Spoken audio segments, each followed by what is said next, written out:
Est-ce que vous vous êtes déjà demandé à quoi ressemblerait la France s'il faisait juste 2 degrés de plus en moyenne ?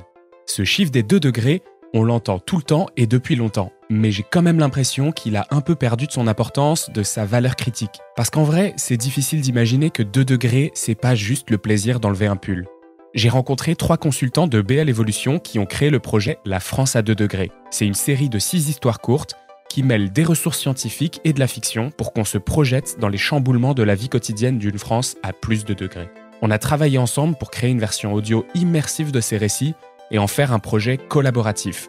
Toutes les voix de l'histoire qui suit sont enregistrées par des employés de BL Evolution. Dites-moi ce que vous en pensez avec un commentaire ou sur les réseaux, partagez ces histoires autour de vous et surtout, bonne écoute.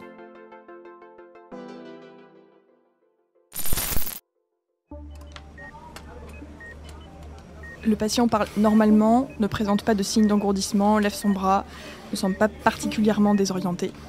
Légère déshydratation. Âgé de 77 ans, a déjà été victime d'un AIT, accident ischémique transitoire. Suspicion d'un nouvel AIT, pas de contre-indication au traitement préventif à l'aspirine, IRM en urgence. Il me remercie, me pose une question pour entamer la conversation, j'élude, pas le temps. Lui souhaite bon courage, tire le rideau du box, m'élance vers le box suivant.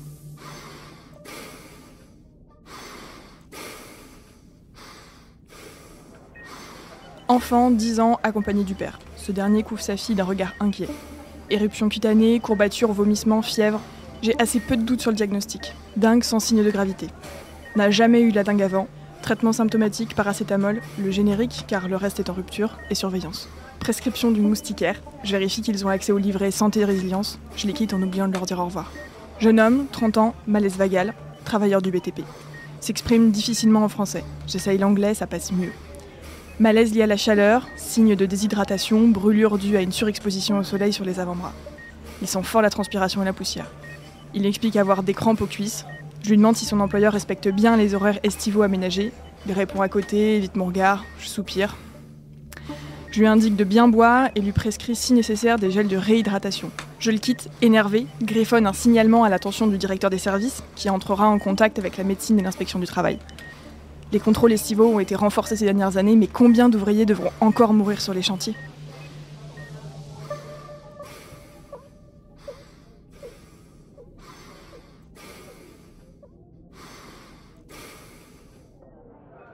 J'en profite pour rattraper ma gourde, boire quelques gorgées, souffler une seconde et contempler l'agitation des urgences.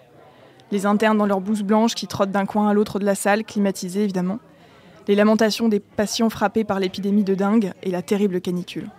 Les infirmiers venus en renfort après l'activation du plan blanc multicrise, les cernes sous les yeux de Léo et Inès qui accueillent les patients et remplissent leurs dossiers médicaux. À chaque fois qu'une personne entre ou sort, un souffle d'air brûlant se fraye un chemin à travers l'air climatisé jusqu'à moi. C'est comme ouvrir la porte d'un four. Cet air caniculaire m'apporte des effluves de tabac. J'ai envie de fumer une clope. J'ai arrêté depuis 10 ans. Je vois passer un brancard, un corps recouvert d'un drap blanc. Ma jeune collègue Jade s'approche de moi et me salue d'un « Salma » sans quitter le regard. C'est une externe, encore étudiante. Elle se tient droite, parle froidement, essaye d'adopter l'apparente neutralité que l'institution attend d'elle. C'est une personne sans abri. C'est la 3e aujourd'hui. Quand le SAMU l'a amenée, elle avait perdu connaissance. Elle a le teint pâle.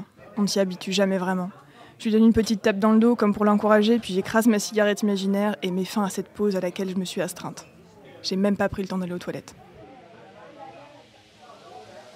2 autres adolescentes, 2 sœurs, mineures. Les parents travaillent. L'une d'entre elles a une grosse fièvre, le visage rouge, apathique, marmonne des propos incohérents. Sa sœur m'explique que leur appartement est vétuste, sous les toits en zinc, qu'en période de canicule ça devient insupportable. Les passoires énergétiques auraient dû disparaître il y a 15 ans. On en parlait déjà quand j'étais gamine. Signe d'hyperthermie sévère, je décide de l'hospitaliser immédiatement. Homme d'une 40aine d'années, sourire détartré et blanchi, costume de marque. Il sent fort le parfum. Il m'appelle Mademoiselle et me demande quand arrivera le docteur. J'ai une violente envie de le baffer. Je prends sur moi, je sais que j'ai les nerfs à vif. J'imagine le regard réprobateur d'Hippocrate et ça m'agace. Encore un cas de dingue, fièvre, sans signe de gravité.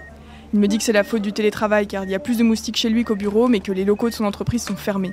Il consomme trop d'énergie pour la climatisation. Construire une tour en verre orientée plein sud, même avec la meilleure isolation du monde, effet de serre garanti. Je m'étonne qu'il y ait encore des moustiques en ville. L'agence régionale de santé traque les gîtes larvaires depuis le début de l'épidémie. Où se cachent encore les derniers ? J'ai tout juste le temps de lui prescrire des antalgiques et j'entends des cris. Je sors du box, me précipite dans la salle d'attente. Là, je trouve 2 hommes en train de s'invectiver. L'un est visiblement alcoolisé, plusieurs autres essayent de les séparer sans succès.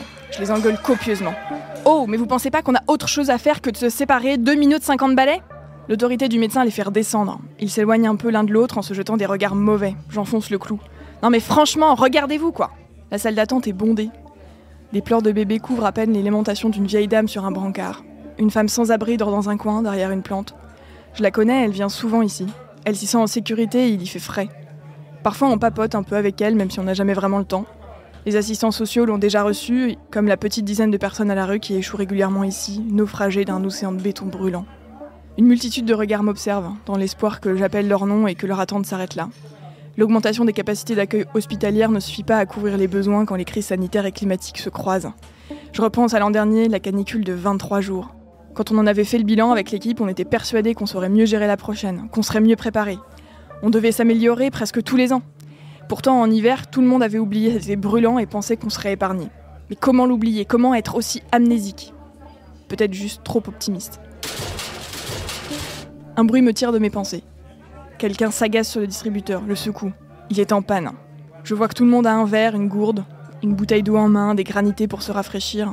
Les gens ont au moins compris qu'il fallait s'hydrater. C'est déjà une petite victoire.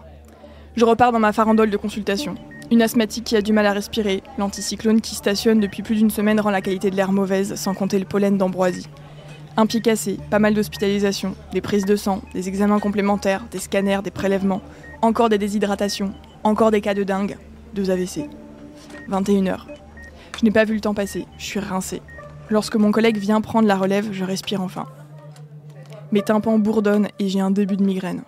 En salle de pause, je salue l'équipe de nuit, récupère mon sac et me change. Je me mets un coup de déo, pas optimal mais ça fera l'affaire pour tenir jusqu'à la douche. Mon ventre gargouille bruyamment alors je mange 2 abricots que j'avais mis de côté. Pas n'importe lesquels. Ceux de mon asso de quartier qui gère des vergers d'arrondissement. Difficile de faire plus local, même si en ce moment il peine un peu avec la chaleur. Lorsque je sors de l'hôpital, le jour touche à sa fin et je trouve la température étouffante.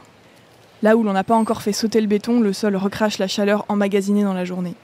Dans ces quartiers où le végétal n'a pas encore trouvé sa place, certains commerces n'ouvrent que la nuit l'été. La rue est déserte, un étrange silence s'est emparé de la ville. Un silence de flamme, comme l'a si bien décrit l'autrice du livre primé au Goncourt il y a 2 ou 3 ans. Car lorsque l'été cesse de consumer la ville, lorsqu'il n'a plus rien à brûler, lorsqu'il a noyé les rues sous ses vagues surchauffées, lorsque tout ce qui vit se terre, s'abrite et s'enferme, rêvant avec mélancolie de sommets blancs enneigés, alors la chaleur s'en prend à ce qui reste, le bruit. Entre alors le silence jusqu'au cœur des cités, le silence de flamme. Le genre littéraire de la Cliffy, science-fiction climatique, a fini par être rattrapé par la réalité, balayé par le climato-romantisme. Un genre nouveau, porté par de jeunes auteurs, une écriture contemplative au milieu des catastrophes. À l'exception du Goncourt, que j'ai trouvé formidable, je n'en lis jamais. Un peu trop angoissant et déprimant à mon goût, parfois exagéré. Je n'ai pas besoin de ça pour être anxieuse, pour ressentir chaque jour l'urgence, l'inquiétude, la peur. La mienne, mais surtout celle de mes patients, malades ou mourants. Dans le feu de l'action, l'émotion et la crainte se taisent, mes bras et mes jambes s'agitent. On ne me laisse pas le temps de la compassion. Lorsque s'éloigne l'hôpital derrière moi, seul dans les rues abandonnées, c'est là que pèse soudain le poids des peines et des souffrances. Le calme après la tempête, tu parles. C'est quand la chaleur du soir me prend à la gorge que je repense au visage des personnes que je n'ai pas pu sauver. Je sens cette boule de nerfs qui m'enserre la gorge. Me revoilà humaine, à pleurer et pour décompresser. Car dès qu'on pense, j'ai mal au ventre. À quoi ressemblera l'année prochaine ? Je m'arrête, je respire profondément. La crise d'angoisse passera. Elle passe toujours. Je croise une équipe de démoustication de l'Agence régionale de santé dans leur tenue blanche. Ils vérifient les pots de plantes que certains riverains ont installés dans la ruelle, à la recherche de larves à détruire. Les lampadaires ne s'allument toujours pas. Au milieu des rues sombres et silencieuses, l'hôpital constitue un îlot de lumière. En période de tension sur l'approvisionnement électrique, l'électricité alimente seulement les secteurs prioritaires. Je me rends compte qu'il ne me reste pas beaucoup de bougies à la maison si la coupure se prolonge ce soir. Un moustique se pose sur mon cou, une des rares zones que je n'ai pas protégées. Je claque violemment la nuque. Aïe ! Pas toujours très maligne. Tout à mes pensées, je longe le nouveau parc de la ville. Je sais pas pourquoi on l'appelle encore le nouveau d'ailleurs, parce qu'il a déjà 20 ans. Les arbres ont déjà bien poussé et le lac s'est peuplé de grenouilles. Une bouffée de fraîcheur accompagnée d'une légère odeur d'humus m'accompagne. Dans l'obscurité naissante, j'aperçois des dizaines, des centaines de flashs de téléphone, les flammes vacillantes des bougies. J'entends les rires, les ploufs, l'odeur de la bière tiède, des grillades et des frites, un air de guitare aussi, une ligne de basse quelque part derrière les buissons, un brouhaha diffus. Je croise les jeunes et les moins jeunes qui s'y dirigent, heureux et heureuses de pouvoir sortir. Il fait encore chaud, mais le parc ne fermera pas. La ville vit joyeusement la nuit. Je ne saurais l'expliquer, mais ça me réconforte. Même dans la fournaise, on trouve les moyens de s'aimer. Tandis que je m'éloigne du parc, en remontant un des boulevards végétaux, le silence s'installe à nouveau, parfois dérangé par le passage d'une ambulance. Au coin de la rue passe une brigade de volontaires solidaires, des bénévoles plutôt jeunes, qui donnent un coup de main en période de crise, principalement en rendant service aux personnes les plus vulnérables du quartier. Faire des courses, prendre rendez-vous chez le médecin, venir passer un peu de temps avec les personnes âgées isolées, créer du lien. Je rentre enfin chez moi. Dans la cour de l'immeuble, une poignée de chauves-souris virevoltent et se délèguent des moustiques. J'espère intérieurement qu'elles ont croisé la route des moustiques tigres au crépuscule. C'est bien les copines, nourrissez-vous, il y en aura pour tout le monde. Je grimpe les 2 étages, épuisée. Sur le palier, un voisin m'a laissé un panier de fruits avec un mot d'encouragement. C'est tout bête, hein, mais ça me rend heureuse. À l'intérieur de l'appartement, je suis surprise par la chaleur. Zut! J'ai oublié de fermer la fenêtre des toilettes ce matin en partant. Il fait plus chaud dedans que dehors. J'ouvre en grand la fenêtre du salon et m'appuie à la rambarde. Au-dessus de moi, les étoiles vibrent légèrement à cause de l'air chaud. Les muscles de mon dos se détendent. J'ai toujours préféré la nuit.